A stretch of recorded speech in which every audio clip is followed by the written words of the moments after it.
after Oxford, and this was because of a series of fights which took place between the people of Oxford, the townspeople and the students, and these were called town and gown conflicts, essentially, in Cambridge, and they were class wars fought essentially because the townspeople were annoyed about the amount of privilege that the students had and thought they were very up themselves and very snobbish and everything, so they had a series of fights. This ended in 1208 with the murder of a local woman on the streets of Oxford, and along with their professors, and they came to what was already a very profiting Saxon market town called Grantabridge, and they established nature at its finest.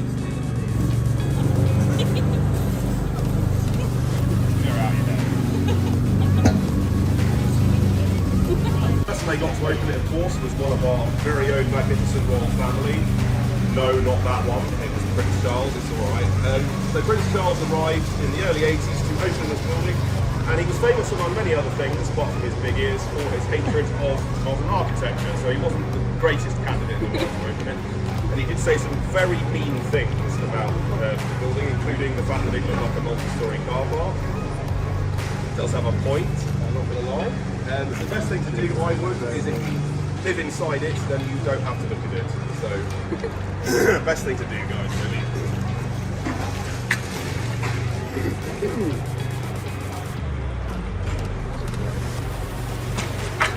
And then opposite it, you've got the much older end of St John's College on the left and right hand sides of the road, goes as far back as the 1590s, and it consists of 3 academic courts, first, second and third court. I know, very creatively named, aren't they? And then on the right hand side you have the accommodation block from the 1830s, formerly called New Court, but obviously it's now known by the student nickname as the Wedding Cake Building.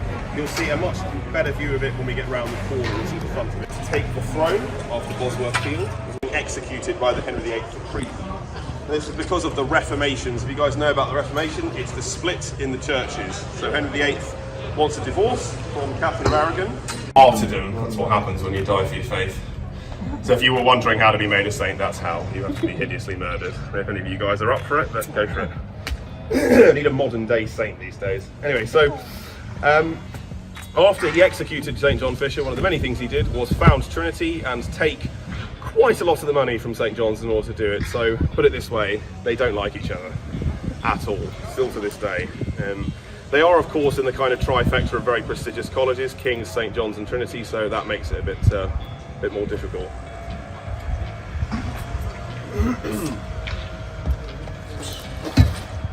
Now, usually you'd have a better view than this, but I think there is quite a lot of building work going on.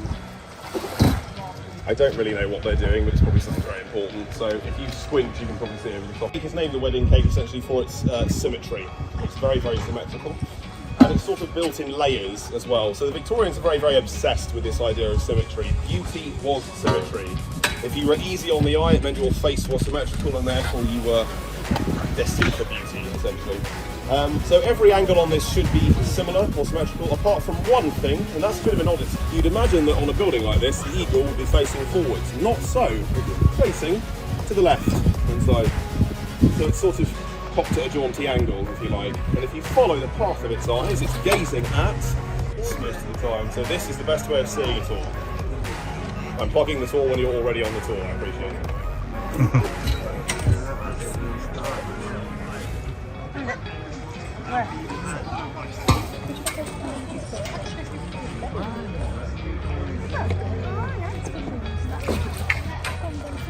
So on my left, this is Trinity College, founded by Henry VIII in 1546.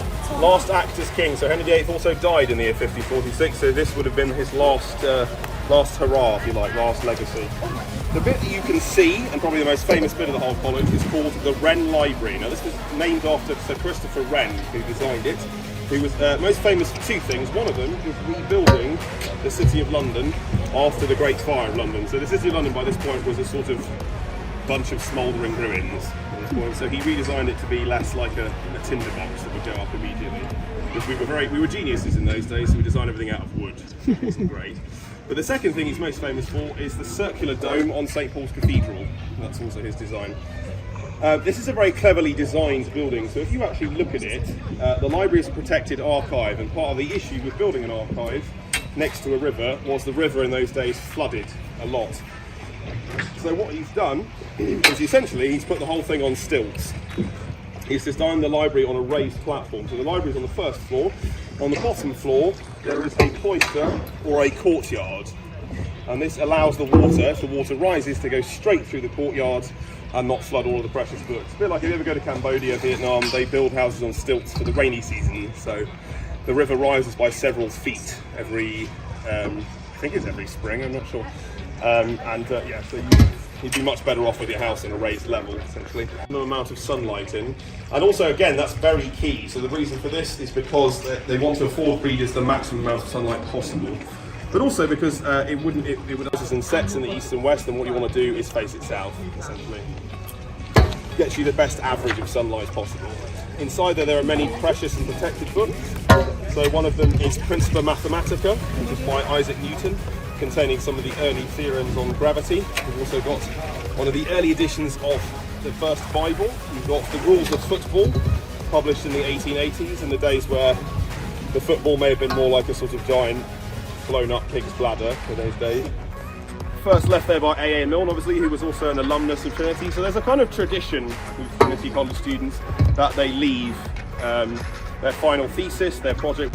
This is a lot more prestigious, so there's about 25 Nobel Prize winners associated with Trinity College, so it is a very, very sought after library. But actually, most of the time, the students will use the main university library, which is to our right, which no one can see because there's lots of trees in the way, sorry. When everything's dead in winter, you can see everything, but all these pesky leaves get in the way. So most of the people who use that library, the Wren Library, are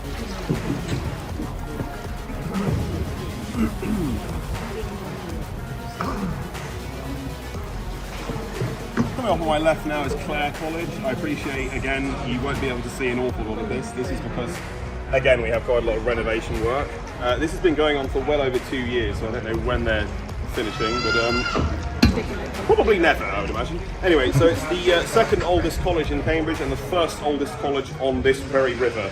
This was founded in 1339. It was founded by the great Elizabeth de Clare, a French emigrant who had come over about 5 years previously and had amassed her small fortune by marrying into 3 very wealthy and very old English men's marriages, and then all 3 of them mysteriously died, not at the same time. She did one after another, thank God. So, but essentially she was a sort of early gold digger. Quite a substantial fortune. She bought up quite a lot of the land around Cambridge, and some of it she used to found this very college on, under the condition that it was named after her. She was known colloquially, though, in most of the texts that were written about her as the Black Widow of Cambridge, because she dressed in mourning. It was fashionable to mourn in those days. And if you cut forward many, many years later, it's also where Sir David Attenborough studied. He did a joint honours degree in zoology and geology. However, most of his classmates will attest to the fact that he spent a lot of his time in the backs, the gardens, the botanical section, behind me on the right. And that's apparently where he had his moment of inspiration, where he knew he wanted to become a naturalist and do all those blue planets and green planets.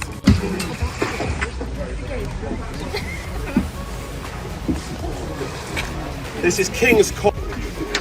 Over here, I'll just point it easier. So this was founded in 1441 by King Henry VI, who also founded Eton College. Eton and King's originally were one big institution, so if you were a poverty-ridden boy, I know, continual laughter, it's changed a bit since then, you now need lots of fees. You would be sent here to have a religious education, and then King's College was going to function as a sort of etiquette school to train you in how to be a gentleman, you know, how to roll the perfect cigar, drink a glass of brandy with your little finger out, things like that. Not much has changed in that area, I would imagine. Anyway, yes. It has obviously some of the most iconic buildings in the whole of Cambridge, so this is a very, very sought after view. I believe you can also go in here, so they are doing entry into King's College. It is time slot basis only, so you will need to book in advance. I would not just turn up. So you should be able to get in to see these beautiful grounds. On the far left, you have King's College Chapel. This is the second largest Michelangelo's famous ceiling handiwork. And it has what's called a fan vault, so Japanese fan vaults is architecturally groundbreaking. It took well over 100 years to be completed. So it was completed in the late reign of Henry VIII, so that's 110 years. So a very, very long time. And in the middle, on the left, you have the Gibbs building. This was designed by James Gibbs, one of the great 18th century architects. And he did a famous, groundbreaking book of how he designed the building, which sold very well in America. And particularly in America, there's a little old building which we call the White House, which may or may not have taken some inspiration from it. But I'd like to point out that we were first. They definitely ripped us off, just saying. Just going to plant that piece of information there.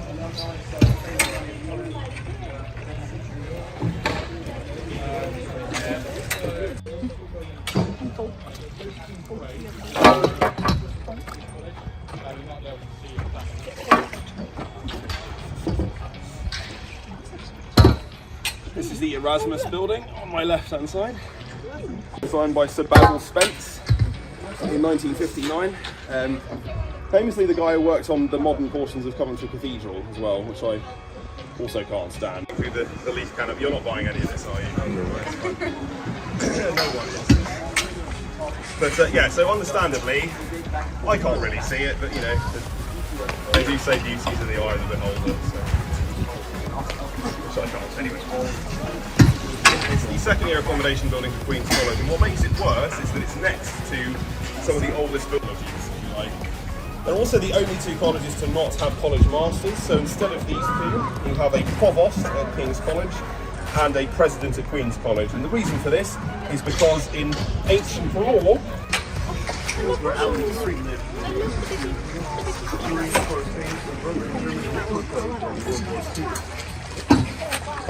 they made a movie about his life called Meditation.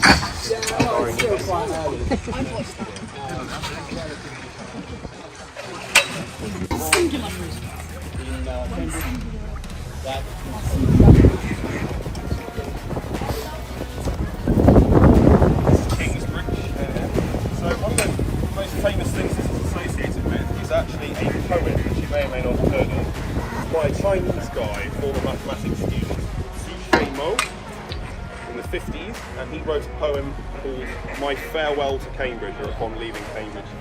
And it's a very, very pretty poem. Originally it's in Mandarin, of course it's been translated now. My favourite bit of it is obviously the bit about punting. This is a sort of unintentional product placement for our company, so to speak. Go punting with a long pole upstream to where the green grass is greener and the punt laden with starlight sings in its radiance. Pretty little poem. Ahead of us we've got, talking of bridges, we've got Clare Bridge over here. This is the oldest bridge on the river, and the reason for this is because it's the only one that was founded by a king, so it's quite a slap in the face to place your troops in there, essentially. And this meant that they needed the bridge to march their troops back and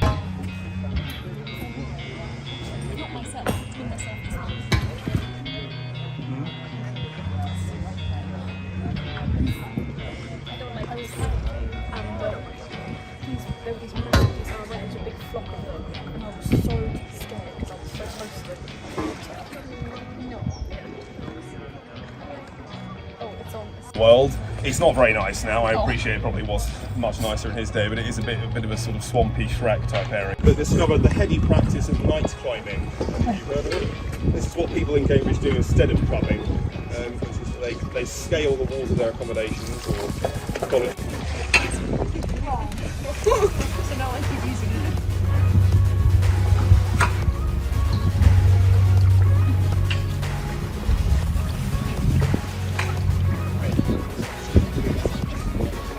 Not the logo, with the roses. So these are both basically reminding us that the Beaufort household, so the early precursors to the Tudors, founded St John's College.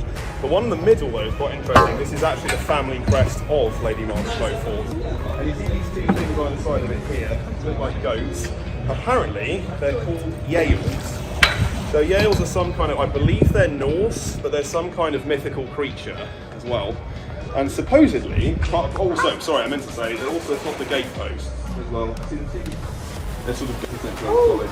There they are, yeah. A bit like Hogwarts, they come to life and attack you if you're not at St John's College. But apparently I'm told that Yale University was named after that. So Yale University was founded by two St John's College graduates, as was Harvard. So Harvard was also founded by John Harvard, who also went to Cambridge as well. So both law colleges were founded out of former Cambridge students. Apparently that's where the name comes from, I believe. So Yales, I always thought they were goats, but anyway. Designed by the Victorian designer Henry Hutchinson in the 1830s. But the Bridge of Sighs name came from, originally, a royal visit by Queen Victoria.